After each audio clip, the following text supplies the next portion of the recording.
Hey, I'm Alicia, your non-monogamous relationship coach. Welcome to the podcast where my friends and I chat about our relationships, enthusiastic non-monogamy, polyamory, swinging, kink, and our lives. You'll get a candid peek into what makes it worth it to live life outside the box. And in case you're still wondering, nope, we're not monogamous.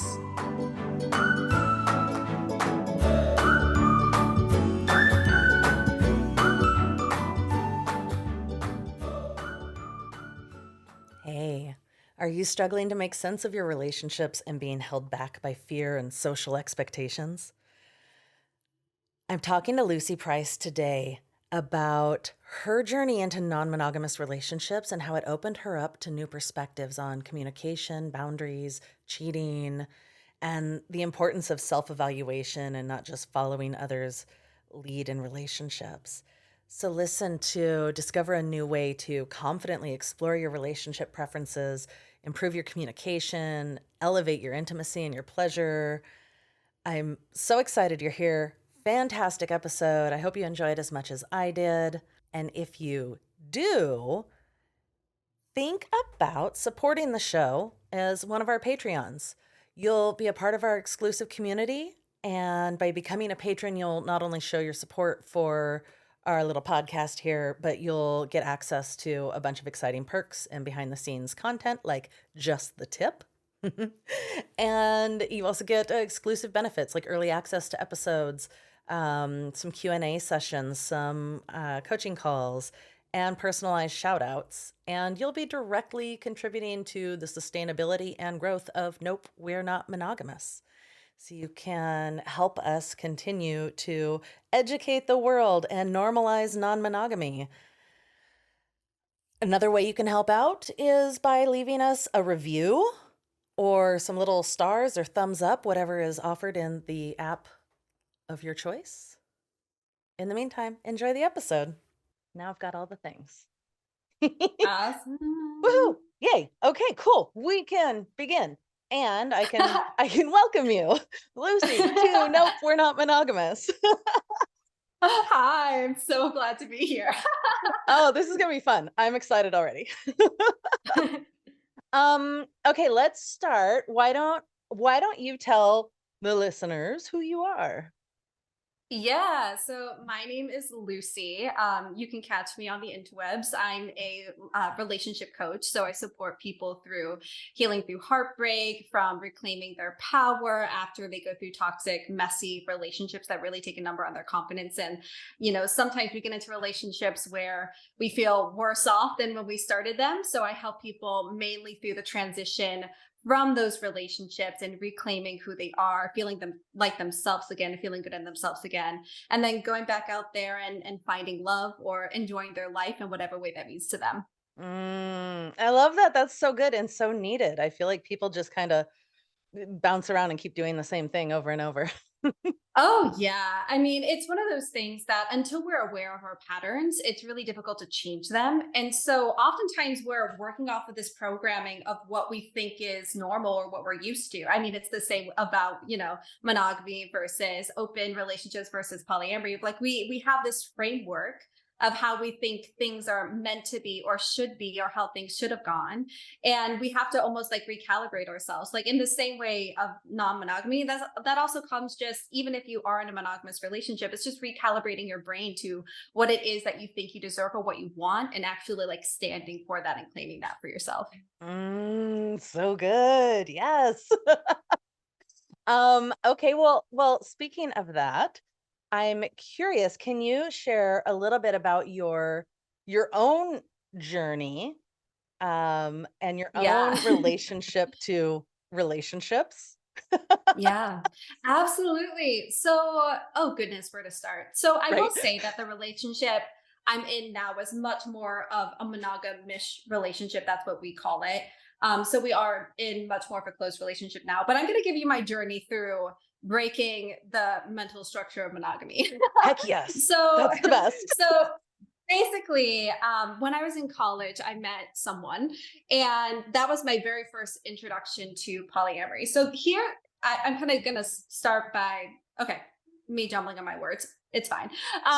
So my brain thought faster than my mouth. Basically, I kind of want to talk about some of my initial mistakes when it came to starting Yeah. uh, the non-monogamy journey, because a lot of what came up for me when I went and was dating someone for the first time who wasn't monogamous, who didn't operate that way, who was very, very much more poly, I had no idea what polyamory was. I Hmm. had no idea what a non-monogamous relationship was. And because I didn't have any idea what it was, I kind of just went along with whatever he said it was.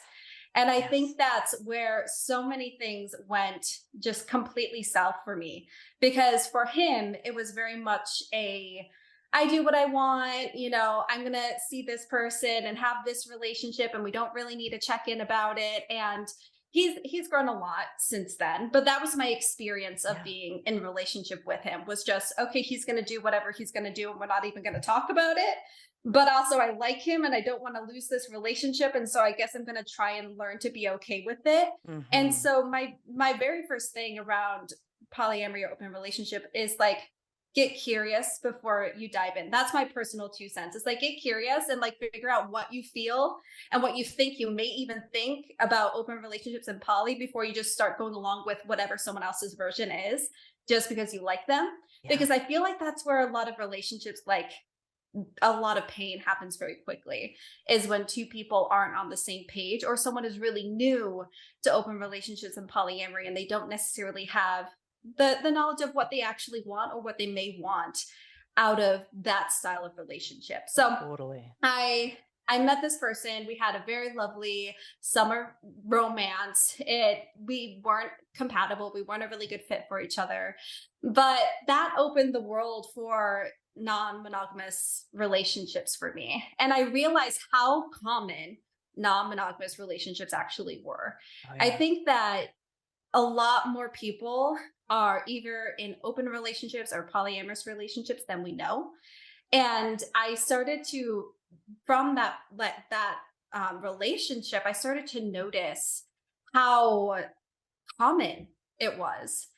So that's kind of what broke me into the world. I ended up having a few more relationships where there was openness. I would say that they were shorter relationships. I Mhm. didn't have any nesting partners. I didn't have any, some people call it primary partners. Some people go through polyamory in the hierarchy way. Yeah. That is something that does and doesn't resonate with me. I'm not sure how I feel honestly about hierarchy in that way. Yeah. But I started to make a lot of friends who were in open relationships or in polyamorous relationships.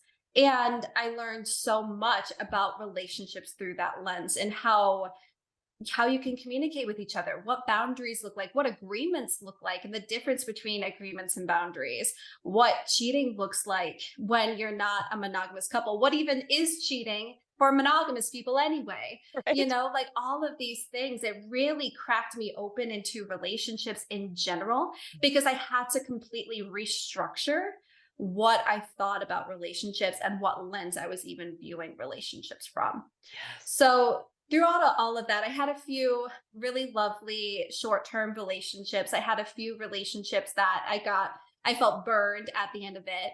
I ended up meeting my current partner and we were friends for a while, and then we started dating, and we just decided for ourselves that we're more monogamous with each other. And but even in saying that, I think that we have a very one pain perspective of what that even looks like, because I think like in culture today, when we think about monogamy, it's you can't look at anybody else, you can't Hmm. have female friends, you can't have male friends, you can't have friends in general, you're not allowed to hug them, you're not allowed to cuddle, you're not allowed to give them a kiss on the cheek, you're not allowed to text them, if you're texting you're cheating. And it's just like we get so caught up of what even it means to be in a monogamous relationship, I think. So Yeah. anyway, that's kind of the TLDR of my journey and where I'm kind of at today. But yeah, it was a wild ride over the past 3 or 4 years to land here for sure. Oh, that's amazing. Thank you for sharing that. I hear a lot from people that are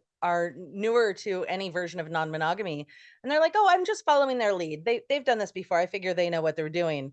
and they're Oh, just on yeah. this, like, disastrous path, and I'm like, "Don't assume that." Yeah. Yes. And I think that's where communication is so, so important, and really being clear about what what your intentions are and what your desires are and what Mm, does and doesn't actually feel good to you. Because it's like anything. If you've never started a business before, you might be following the one business person that you've been following for ages on Instagram, but they don't actually know how to support your business. yeah. They might not know what's best for you and your path. It's a very similar things that come up in our life where we just follow the person we think knows it. But you really have to like take pause and take a second to think like, okay, what do I think is best for me, and what do I think I want, and how do I want to go about this relationship or this job or this anything. But Mhm. it we very I think that's one of the ways that we can give away our power as people, is just by following. And it's okay to, of course, have mentors, and of course learn from people, and of course you have to experiment and see what does and doesn't feel good to you sometimes. But I think too often we do follow without considering how we feel first. Yeah, yeah. And I think so much of that when people start self-evaluating on what it is that they Hmm. want, there's so much of it where it's like, "Well, I would like this, but I should be doing this," or, "But that's weird," or, like, there's so much of, Yeah. like, our cultural noise that is weighing in on it that people can't even get to, like, what it is that they actually want. Right. Right. Because when I ask, like, even when I talk to some of my friends who are monogamous and they think about their relationships, it's like, well, I should not look at anybody else, or I should not have any other feelings for anybody else, because I should just have all of these feelings for one person. And you kind of have to take a step back and say, like, well, why shouldn't you? You're a human being. Right? Like those feelings, those thoughts, that you're human, of that happens. And it you get to decide what you do with those at the end of the day. But we have thoughts, we have feelings. What you should or shouldn't do, who's to say? And Oh, that's kind of like what you have to, like, you have to go inwards, and you have to think about that for yourself, of like, okay, well, I think I should do this, but why do I think that? yeah, and Like, and why do people why? think that they have to act on it? Whatever they're think why do Right. people think that now that means you have to, like, go and do something if because you Yeah. have a feeling or a desire? Right. Like, you shouldn't feel Right. that way because then you have to take action on it? No, you don't. Right. Yeah, you don't have to take action on it. It's like I have 1,000 different ideas every day. It doesn't mean I'm acting on them. I have a lot of feelings come up. It doesn't mean I'm acting on them. And I think Yeah. that, I see that in relationships a lot. And I'm sure you do too, of like someone starts thinking, like, well, I'm having this thought about this person, or I'm having this feeling about this person. And so that means I should leave this relationship or date this person or change this agreement that I have with somebody. And it's like, well, does it? Like, can you take like a moment to sit and think and really feel into, okay, is this just a thought, or is this something that is actually inviting you into a different way of being, into a different way of doing in your relationships? But I think we rush it a lot. I think Yeah. that sometimes as people we can be very impulsive, we can be very urgent. It's like, oh, I'm having this thought and feeling, which means I have to do something about it right now. And it's like, well, what if we had some patience, and what if Mhm. we like sat with that for a second and got underneath it a little bit and see, okay, is this actually something you want to act on, or is this just something that came up and you considered for a moment? Yeah. Oh, yeah, people wanna I wonder if part of that is, like, this fear that it'll go away, the opportunity will be gone, this feeling will be gone, like, it's gonna go like a scarcity thing. Yeah, I definitely think there's a scarcity thing to it. I wonder if, like, the FOMO aspect of it, of Yeah. like, oh, it's never going to come up again, and you're never going to have that opportunity again. And I just think, this is just my 2 cents. It's like, well, if it's meant to be, then it will come up again, or you will make it come up again in some way, somehow. Yeah. Right. And it's like, if it's really something that you are driven towards, you want for yourself, then you have opportunity to create that for yourself again. it's not just gonna go away tomorrow. Like if you were meant to form a new relationship with somebody, which is also a two-way street, like relationships build up over time. Yeah. You know, you're not just gonna lose a relationship because you didn't ask someone out on a date in that exact moment. It's like you have 365 days of the year to ask them out on a date again. So I think that as people, you know, our brains have that negativity bias. Our brains have that scarcity fear that sometimes it can lead us to act and behave in ways that maybe we wouldn't when we just like took a moment to breathe and remind ourselves like I've got plenty of time. Like I've got plenty of opportunity. The world is abundant. This opportunity will come around again or I will make it come around again. Yes, totally. Totally. What what were what were some of the ways that you were able to like the ways that you untangled um your conditioning and ideas around monogamy and relationships, Mhm. or like what are some of the ways that you recommend people figure out what it is that they want? Yeah. Okay. So the very first thing I did when I started to date this guy was I started to really get curious about what open relationships, what polyamory, what all of that was. And so I started to look for sources outside of him and outside of his community, Mhm. outside of like the initial circle that was around me. Because I consciously thought to myself, it's like, okay, I need a different opinion. I need someone else's opinion who's not directly impacted by this relationship right now. I need to be able to go somewhere else and get resources and learn. And so I turned to a lot of books, Mhm. actually. I turned to a lot of just standard relationship books and then also books way more geared towards polyamory and open relationships. And I learned so much. I learned so much. There's a book that I honestly am conflicted in sharing now because there's a lot of Yeah. stuff that came out after the book. You're nodding your head, so I wonder if you know which book Yeah. I'm going to talk about. Yeah, so the book More Than Two, is that the one you're thinking Uh-huh. of? Yes, there's a lot of stuff that came out after that book, and I really encourage you to read some of the survivor stories if you do consider reading that book. But in that book in particular, I learned way more about communication and boundaries than I say that I would in a book more geared towards monogamous relationships. Yeah. And that information has been priceless for me in terms of how I've been able to fully show up in my current relationship and how it's greatly impacted how I think about communication and how I think about all those aspects of relationships in general. But I went to other sources. I really tried to seek out information about what that type of relationship could look like. And then from that place, I started to get curious about the beliefs that I held around relationships. So I'm a person who came from a very messy relationship background. I grew up in a house where there was a lot of conflict. I had a deep relationship anxiety, like rooted in me for a very, very long time. I had a lot to overcome in my own relationships. And so the reason why it was so hard for me to let go of the relationship with this guy was because this was the first relationship I kind of felt at peace in. And that Mhm. was like a very new feeling for me. Of course, I learned, rather, I realized years later, it's like, actually, I created that piece. You know, he didn't create Uh-huh. that piece. My thoughts created that piece. How I felt about myself created that piece. But I didn't have that awareness at the time. And so I attached it all to this guy. And it's like, this relationship is the one. I'm like, no, no, I'll never no, feel no, this way nope. again. Again, exactly, exactly. And so from there I started to just really think about like what are my inherent views on relationships in general. Part of the reason why I had so much anxiety when it came to relationships was because of that monogamous framework of cheating's cheating, and if you have a guy friend, and if you have if you date the same person in your friend group, or just all of this monogamous like programming in a way that doesn't, I think, serve. It's like you can't help people, you can't look at people It's so if you even think about possessive. another. Yeah. It's so And I possessive.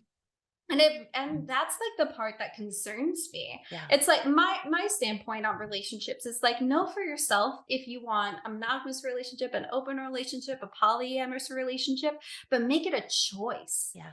Don't I that's my thing around all relationships, is just make it a choice. Make it something you're consciously choosing, not because of shame or that's what you should do. Or it's like, no, if that's the relationship you want to have, great, whatever that looks like, so long as it's consensual, so long as it's healthy, like, great. But consciously choose it. And so I Hmm. start to think about my relationships. I start to think about, what am I consciously choosing, and what am I acting on because I think this is what I am supposed to do, or this is what I should do. Like, I had so much anxiety around being stuck with one person and making the quote unquote wrong choice on that one person. And then all of a sudden, like, I wasted this whole bunch of time and all of this shit. Yeah. I just had so much wound up in that. And being introduced to different relationship styles, it gave me a moment to just break the concept that I held around relationships and decide what I believed Mm. and decide what I wanted for myself, which has been priceless in terms of relationships. Yeah. Oh, oh, it's so hard to do. And I feel like part of the thing, like people settle for what is offered instead of asking for what they actually want, right? Like Yes. I'll Yeah. never get the thing that I want, so this is probably the best that'll ever come along. Right. Which And so often I think those thoughts that come up, what breaks my heart is when you don't even communicate your desires. Like, when it's really just a belief, uh-huh. when really it's just like these subconscious thoughts, or these conscious thoughts that are coming up, that I don't get to have this, or this is the best it's going to be, and I should just accept this because all this is all I'm going to get. And like, what breaks my heart is when people don't even ask for something different or ask for something more. Because often, again, all of that pre-programming that we get from society, from growing up, from wherever, from our own insecurities, our own journey, we almost settle into just like what we think we deserve, or what we think we can have, or what we think, relationships are meant to look like, without even making the ask for something more, something different. And that's something that, when I think back to that relationship, I wish I would have asked and advocated for myself so much more. Mhm. Like, even if that meant the relationship ending, Yeah. even if that meant walking away from the relationship, because the alternative was a lot of resentment, and the alternative was a lot of, gosh, why doesn't this person like care about me? Like, all of those beliefs of like, what's wrong with me? Like, why am I feeling this way? Why can't I just all of a sudden be okay with this person dating multiple people, when I've never actually had that experience before, and I've had all of this other programming telling me that was wrong and bad. It's like, we do tend to settle as people more Yeah. often than not. Yeah. And I think one of my biggest invitations to people is kind of get curious, like, where are you settling in your relationship right now? Mhm. Not from a judgy place, but just from like a very compassionate place of like, where am I kind of settling? Where am I letting things happen that doesn't actually feel good, but I'm afraid of them leaving, or I'm afraid of an argument, or I'm afraid that this is as good as it gets. And then I, prove it to myself or something. It's like, get curious of what that actually is for you, because chances are it's not true. Right? It's almost never true. Right. It's almost never true. But we get Oh, so worked up about it, you yeah. know? Yeah, that like this like huge fear of the unknown. Like this Hmm. known, even like what I know now, what I'm existing in now, even if it's terrible and not at all what I want, is so much better than this unknown. Yeah. And part of that, right, is like the brain trying to keep us safe. Mhm. Like, the brain tries to keep us safe in what we know. Yeah. And so even if we, greatly desire the relationship that feels more expansive to us, or like looks different, because we feel safe or comfortable, or we're used to what we have, like, that feels too scary to us half the time. But it's just something, the way that I has really helped me is just thinking just thinking of it as something different. Like really just that thought of like, it's not that it's hard and scary, it's just different. You Mhm. know, and like something that's different is going to feel a bit uncomfortable, but that doesn't mean it's wrong. And that doesn't mean I don't get to have it. It was kind of like I don't know if you've experienced this when you started your business, but I certainly did, where I had this feeling of like, this is hard, like this feels really hard starting this. And it's Yeah. like, well, I've never, started a business before. So of course, it's something new. It's just something different. And now that I've been doing it, it's like, no, this is just my day-to-day life now. But Mhm. like it feels so big when you first start something or first ask for something or first advocate for something. Mhm. Mhm. Yeah.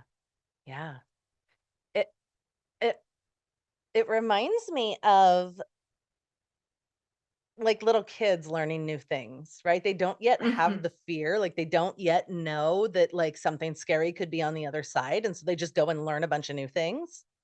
And then as Yeah. adults, we're like, "We can't do anything new, everything is scary." Yeah. And I thought about that a few times actually this year I've thought about that. And like something that came up for me when I was thinking about that is when we become adults, when we grow into adults, I think that we have a lot of personal pressure. Like we Mm, put a lot of personal pressure on ourselves to all of a sudden be perfect at things because we're afraid of what other people think. yeah, Or we have this societal pressure to look and be a certain way because that's what success looks like, or that's what being a good person, or whatever comes up for you looks like. And I think the more we can kind of allow ourselves to slip back into that, I guess, childlike mind of, what if I just got curious about this? What if I just explored this? What if I mhm, just tried this? I think so much opens up. And I also think that I kind of think it tests our ego, like our identity of ourselves. I think it allows us to also crack into who we think we are. yeah, Because part of okay, I hope this makes sense. But when we're thinking about having a certain relationship or doing a certain type of thing, part of that is becoming the person who has that relationship, becoming the person who can ask the hard questions to get to the place they want to be, being the person who is willing to be vulnerable, being the person who is willing to ask for what they want. You're like becoming that person in order to have that relationship, or in order to have insert anything here. yeah, And I think that part of that is shifting your identity of yourself, and like letting go of some of the stories of, well, I'm not the kind of person who asks for that, or I'm not the kind of person who does that. And I think like using the world as our oyster in a way of, well, what is something you're curious about, or you want to explore? Like that can almost become a playground of building up that muscle in other ways. So like if you've never I know I'm going on a bit of a tangent, but like if you've never took a painting with a twist class before, right. you're like, I'm not the kind of person who does that. Well, why don't you just go and do it and see what happens? Yeah, What if you allowed yourself to be playful and just explore and see what that does? See what you're like in that environment. Because if you can do it in painting in a twist, you can do it in the bedroom. If you can exercise that muscle in one area of your life, it's possible for you to exercise it in another. It's just re-identifying with yourself. It's like recalibrating to what it is that you want and becoming the person to have that. Yeah. yes, yes. Oh, I love that, that's so good. Oh, so good.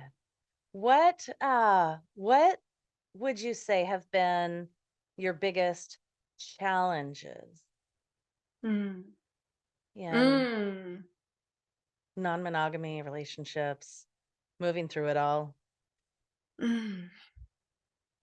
I would say, okay, I'm having a couple different answers come up. The first answer that is coming up is not allowing myself to be myself within the relationship and putting too much pressure on what I think the other person wants. Mhm. So when I was going through like a few open relationships after the more serious relationship with that guy, I I was still doing the thing of, okay, well, what do I think this person wants? And can I fit into that mold? Yeah. Can I be that person? Can I be the person who doesn't care if they're home or not, or, talking to this person? Can I be the person, who's fun? Can I be the person who's interesting? Can I be the person who's, and I found myself like not being myself Yeah. and not, you know, being at peace with who I was and allowing all of the layers I put on down, like letting go of all the masks I was putting up. And I think that's one of the biggest challenges, because then I kept asking myself, like, why does nobody like me? Like, why does no one care about me? And it's like, well, I wasn't showing anybody who the fuck I was. It's like, well, I wasn't even being myself. So how can anybody love me if they don't know me? Yeah. And so I think one of the biggest challenges was like not fully being myself in relationships and not really allowing that to come through. And then like the second wave of challenges is I had a lot of unresolved wounds. I saw a lot of people get cheated on growing up. Hmm. I saw a lot of people around me who had really explosive relationships. And so there was a lot of ways in which I was reactive when it came to people I was close with. I had a hard time managing my emotions for a while. And so that, there was a ripple effect from there of like, well, because I'm so reactive, I'm now causing in part a conflict because I haven't actually taken the time to think and feel into what it is that I think and feel and what it Yeah. is that I actually want. I'm just acting from that wounded place, that person who is scared of getting hurt. And so, is lashing out, who was slipping straight back into those defense mechanisms. And I think that stopped me from connecting with Hmm. people in a way that I would have liked to connect with.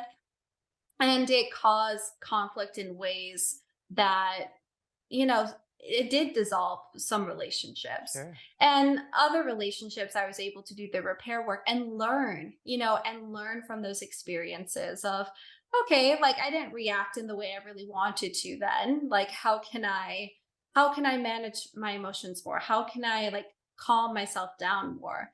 And so I would say not looking at some of the patterns and wounds that had occurred, that was challenging because they showed up. It showed up in me feeling jealous of other people. It showed up in me feeling resentful of not being paid, a certain amount of time or attention. Yeah. And that actually, in like 9 out of 10 cases, that actually didn't have anything to do with the other person. That actually was all of my own stuff.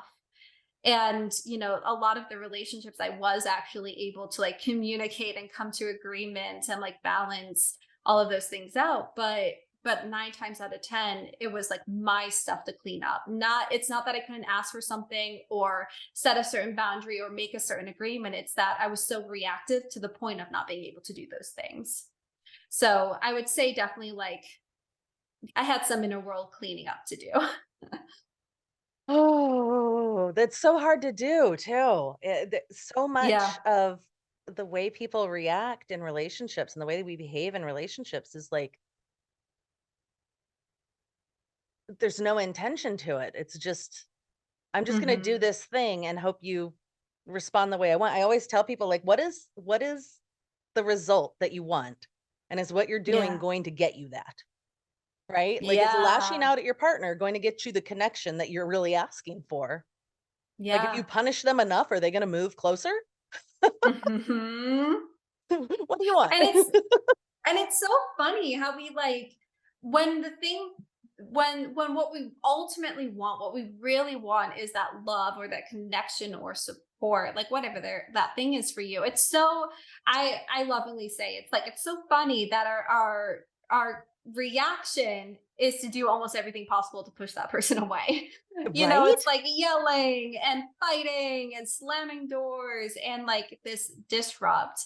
And that's where I think having a way to express your emotions and get your emotions out outside of being in communication with that person can be so helpful, Yeah. like one of the practices I really love is swamping, Mama Gina swamping. It's like, okay, let me just get some emotions out before I actually come to this conversation.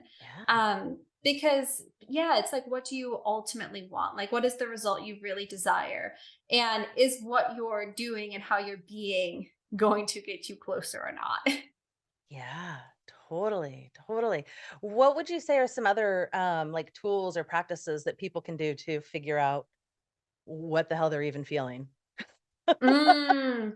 So I like to do there's two practices that I really love. The first is a brain dump. So just like writing down every thought that's coming to my brain Yeah. about a situation, about a person, because when we're just sitting and we're up here, we're just letting our mind go and we're just spiraling. And so having to like write it down makes you have to actually think about what you're thinking about. And I try and do that as uncensored as possible. I try and do it as like almost like a narrator of just like writing down everything that comes up without trying to filter it.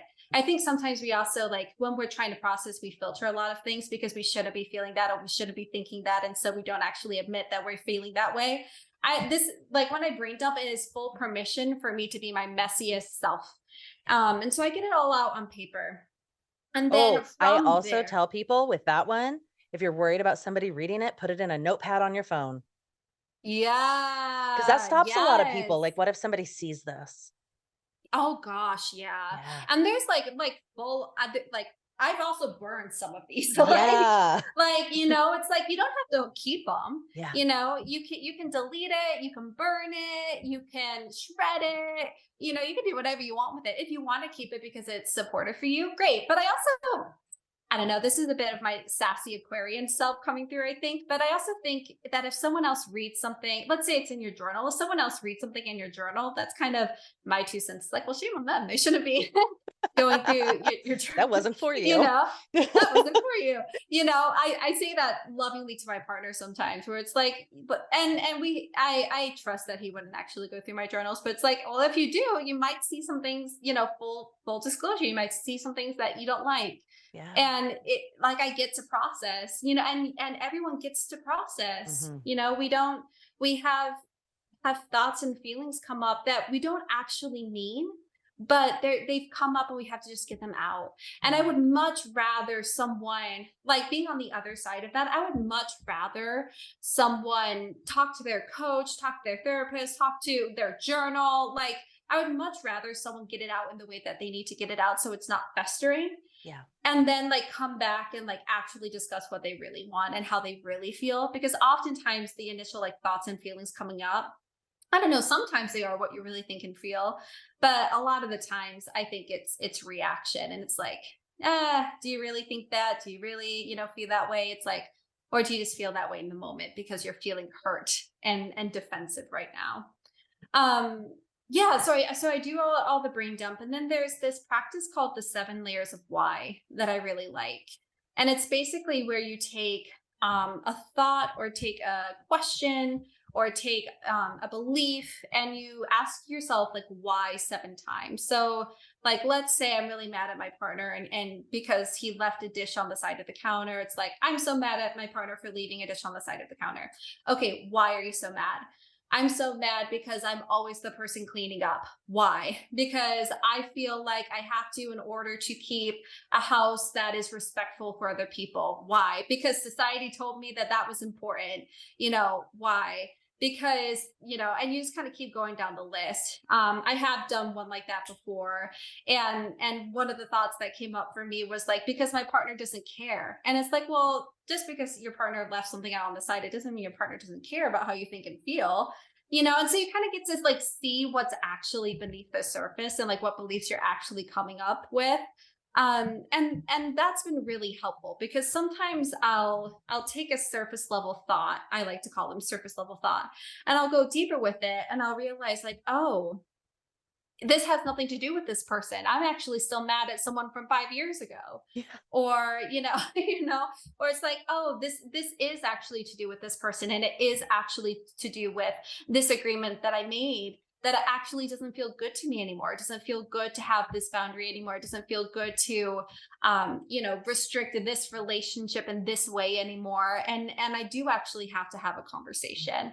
But being able to like ask yourself why, where's this coming from, has been really helpful when you like have all of those swirling thoughts. It just gives you a way to get clear, to like get it on paper, be able to see it Hmm. without just thinking about it. I think we think about things too Over much and without over and actually over. looking. Yeah, without actually like sitting with what it actually is. Yeah.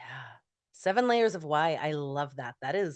Yeah. That's really good It's advice. it's one of my favorite practices. It's one of those tried and true for me where Hmm. it's like, okay, like I have a thought, but really it's this thought like 7 layers down. And and yeah, half the time it's not about whatever the situation is. Half the time it's about like my childhood or something. Been there. Yeah. Amazing. Ah, so good. Okay, I'm curious. Do you think that Oh, actually, let me ask you this. Have you ever been asked or had someone say to you anything like inappropriate or awkward or intrusive about your relationship styles? Mm. So kind of. I would say kind of. Okay, so the I have I live in Ann Arbor, Michigan. We're pretty open minded, and so I would say like not in person. Mhm. I've definitely when my I brought the initial boyfriend home to meet my parents, and I tried to explain like I think the words I used at the time were we're in an open relationship. I had my parents say, okay, this isn't a relationship. Like I've had those types of thoughts before of Oh, like, yeah. oh, so you're not committed, or oh, you don't, That's this is not like a real. fling. Yeah. So I've had like things like that come up before. Mhm. Um, and the way that I always thought about it was like that's their stuff, not mine, because So it's good. like so we're allowed to, have really good friends who we dedicate a lot of time and intention and have like a lot of physical closeness with, but because we don't label romance on it, like that's the thing that's acceptable. Like, I don't know, like it's one of those things for me where I fully feel to each their own, make it a choice. And I have the belief of just don't judge anyone else's so long as it's consensual and so long as it's what two adult people are consenting to and it's good for them. I have that mentality on it. So it's never really, for me, I've always just kind of like let it roll off the back. Like it's never personally affected me. But I've also like I've never, you know, what's the thought here? I think I just have never let myself like get to the place of anybody who I think couldn't handle my relationship. I think I just didn't tell them the intricacies of it. Yeah. So I think part of it was my own conscious decision to not put myself in those positions. Yeah. And just decide for myself like, okay, you don't need to know this. Like, if it comes out, it comes out. But at the end of the day, um, I with love, I don't care about their opinion. Yeah.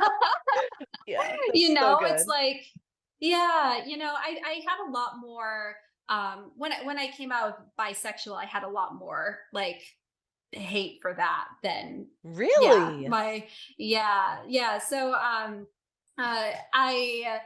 oh gosh, yeah, I don't know so why I'm still surprised when that happens. Like, yeah, what? I don't know. Like and I think it's because like I, I think people can wrap their heads around dating multiple people, like just that piece of just Yeah. like dating, because like even in our monogamous culture, we still date multiple people sometimes. Like Yeah. when before we settle down with someone, quote unquote, like we go out on all these dates Just with different dating. people. And I think, yeah, just dating. And so I think to some degree, people can kind of like um rationalize that, Mhm. like can kind of like, but if someone fully believes that I shouldn't be able to like a woman, like, and that I'm going to go to hell for it, I don't know. I think like for some reason that's the harder thing. I've never personally understood it, but I have had the experience of getting more pushback for that Yeah. than for any of my opinions around monogamy or open relationships or poly.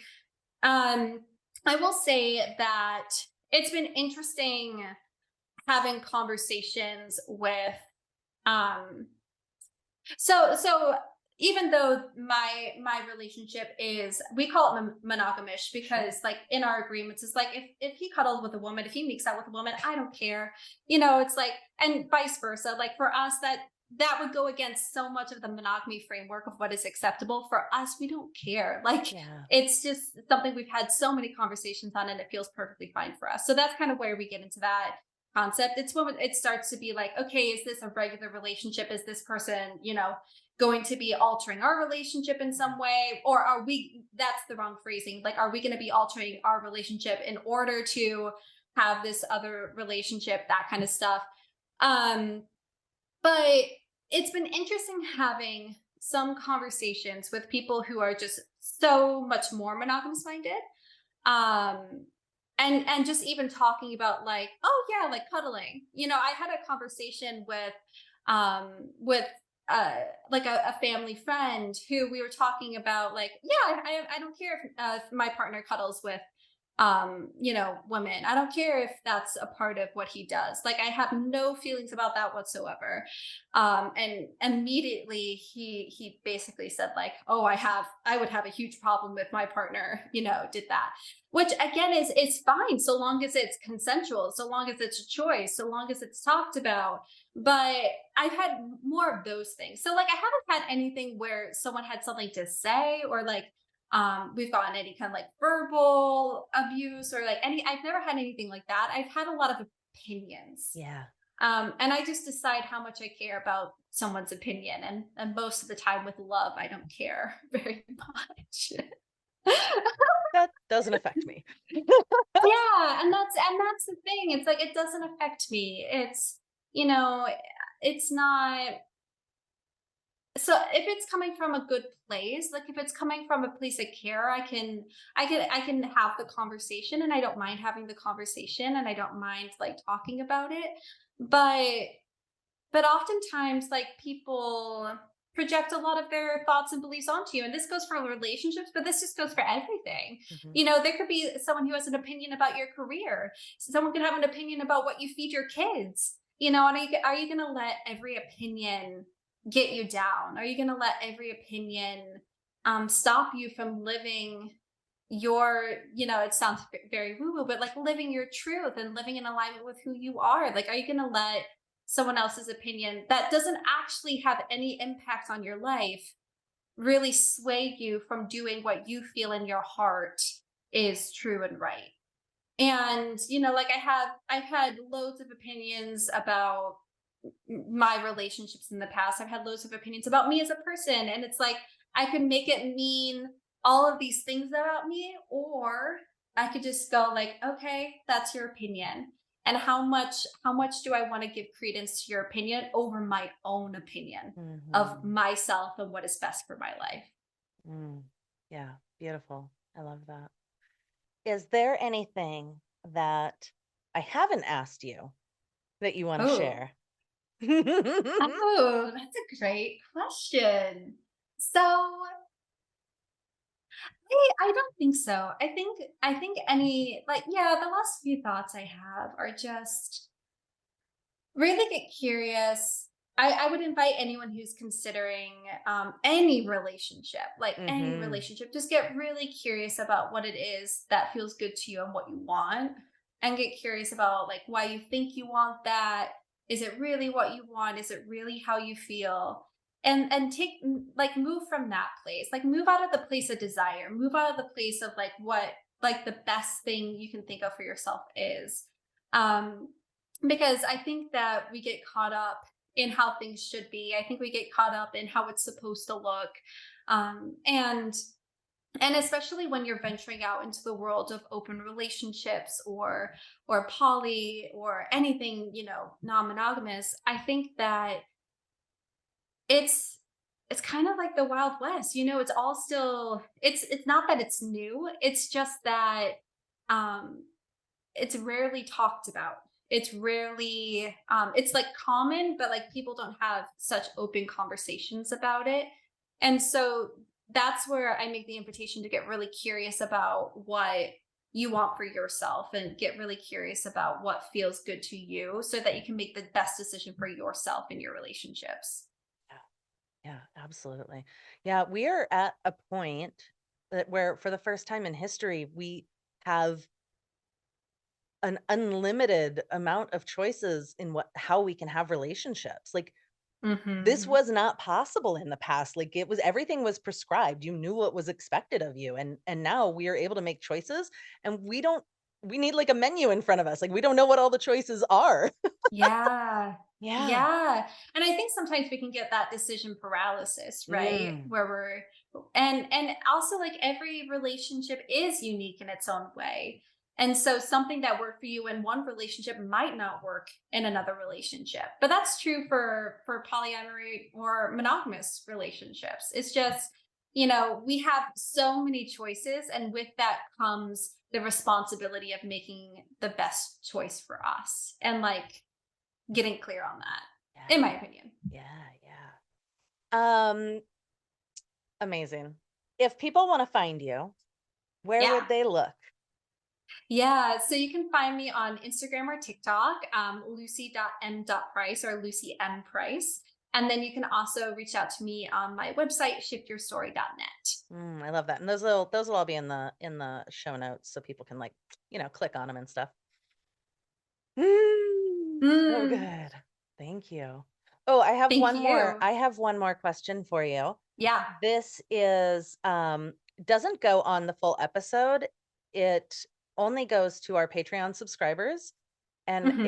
it's called Just the Tip and it is what is your favorite or best sex tip?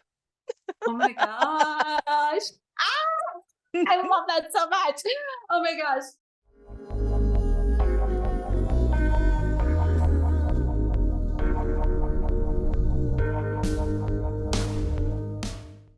You are not alone. You're amazing. Thank you so much for coming on the show. This has been a blast. My pleasure. Thank you so much for having me. This has been really, really fun. That was Lucy Price and her juicy, juicy tip that you can hear at patreon.com/not monogamous. I hope you enjoyed the show. Leave us a review or a rating or something awesome, or just send me a message and let me know if you enjoyed it. Bye.